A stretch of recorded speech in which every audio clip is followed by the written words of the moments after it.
I'm Dr. Nebbie Walford. I go by Beth Walford.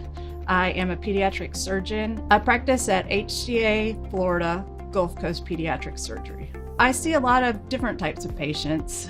We specialize as pediatric surgeons anywhere from neonates, preemies, all the way up to age 18. So we could be taking care of a less than 1 pound baby in the morning and an 18-year-old in the afternoon. So we see a wide range of ages.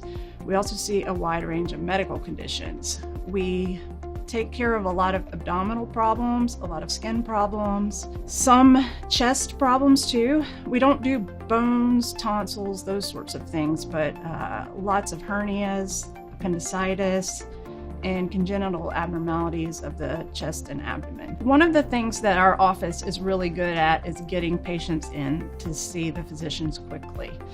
Whenever a parent is told that their child needs to see a surgeon, that can be extremely stressful for them. And so we make it a policy to offer patients appointments very quickly, usually within the week. As a pediatric surgeon, it's important that you gain the trust of both the patient and their parents.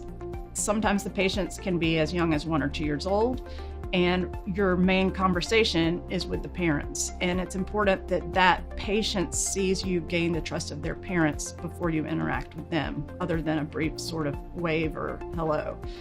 Once you get to be working with teenagers, there is a whole spectrum of interaction that can occur. Some 12-year-olds can tell you their whole medical history, and some 17-year-olds are too shy to talk to you, or they are insecure about what surgeries they've had or what medicines they may be on, or they may not even know the names of them. And so you have to kind of approach each patient differently until you figure out the best way to interact.